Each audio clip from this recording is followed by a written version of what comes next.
ప్రజాస్వామ్య వ్యవస్థలో మీడియాది కీలక పాత్రని రాష్ట్ర సాంఘిక సంక్షేమ శాఖ మంత్రి డాక్టర్ డోలా శ్రీ బాల వీరాంజనేయ స్వామి అన్నారు. శుక్రవారం నాడు ఒంగోలులోని ఎంఎస్ ఫంక్షన్ హాల్లో జరిగిన ప్రకాశం జిల్లా వర్కింగ్ జర్నలిస్ట్ ఫెడరేషన్ సభకి మంత్రి డాక్టర్ డోలా శ్రీ బాల వీరాంజనేయ స్వామి ముఖ్య అతిథిగా హాజరయ్యారు. ఈ సందర్భంగా మాట్లాడుతూ ప్రజాస్వామ్య వ్యవస్థలో మీడియా కీలక పాత్ర పోషిస్తుంది. ప్రజా సమస్యలు వెలుగులోకి తెచ్చి పరిష్కారానికి కృషి చేస్తుంది. మీడియా కల్పితాలు కట్టుకథలు కాకుండా వాస్తవాల్ని ప్రజల్లోకి తీసుకెళ్లాలి.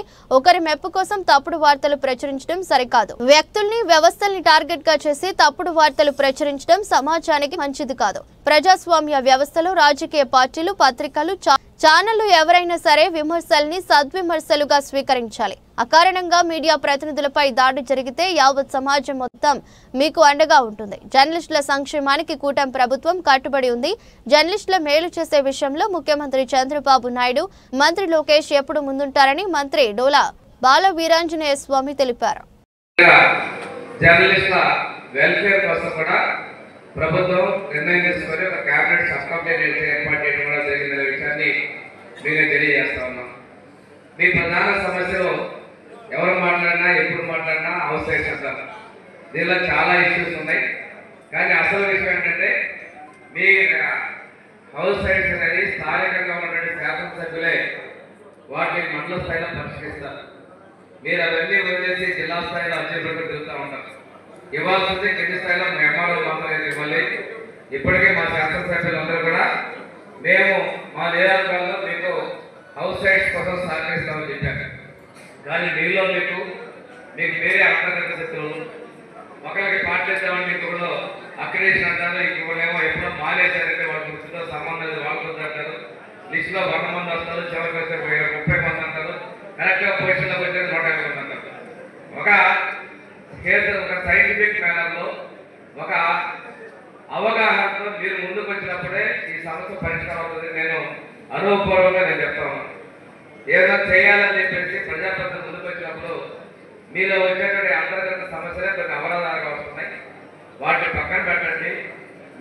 మీరు వృత్తి అనేది, జర్నలిజం అనేది ఒక దానిలో మీరు వచ్చినట్టయితే చాలా సమస్యలకు పరిష్కారం వస్తుంది. పోటీతత్వం అనేది వార్తల్ని సమాజానికి అందించడంలో పోటీతత్వం అవసరం. ఆ పోటీతత్వం ఏంటంటే ఎవరు న్యూస్ కంటెంట్ చేస్తారో, ఎవరు కెమెరాలో అది చిత్రీకరిస్తారో దానికనే దాని విషయంలో పోటీతత్వం అవసరం. కానీ మిగిలిన వాటిలో పోటీతత్వం కరెక్ట్ కాదు. ఆ పోటీతత్వంలో కొన్ని అసత్య కథనాలు ప్రసారం చేస్తారు. అది మంచిది కాదు. ప్రభుత్వానికి ప్రజలకి మధ్య అనుసంధానానికి మీడియా చాలా ప్రధానమైంది. గత ప్రభుత్వంలో మీడియా మీద ఆంక్షలు ఉన్నప్పుడు మేము ప్రతిపక్షంలో మీకు మద్దతుగా ఉన్నాం, అండగా ఉన్నటువంటి విషయాన్ని కూడా నేను తెలియజేస్తున్నాను. మీరు ఇచ్చేటువంటి వార్తల్లో వాస్తవంగా ప్రతిపాదించాలి. కొంతమంది ఒక ఛానల్లో ఒక వార్త వస్తే అందులో వాస్తవం ఎంతో తెలియకుండానే అదే విషయాన్ని రిపీటెడ్గా సర్క్యులేట్ చేసి కొంచెం ఇబ్బందులు కలిగించే పరిస్థితులు వస్తూ ఉంటాయి. కానీ ఒక వార్త వచ్చినప్పుడు దాన్ని వాస్తవికత తెలుసుకొని మిగిలిన వాళ్ళు కూడా ప్రసారం చేయగలిగినప్పుడే, దాన్ని ప్రశ్నించగలిగినప్పుడే నిజమైన న్యాయం ఉంటుంది. కొంతమంది త్వరగా ఇవ్వాలనేటువంటిది అత్యుత్సాహంలో కొన్ని పొరపాటు జరగచ్చు. వాటిని సరిదిద్దుకునే విధంగా ఉండాలి. కానీ స్టిక్ అయిపోయే విధంగా అదే కారణానికి ముందుగా పోకూడదు. ఇది తెలియజేస్తున్నాం. రాజకీయ పార్టీలతోటి అనుబంధాలు ఉంటాయి.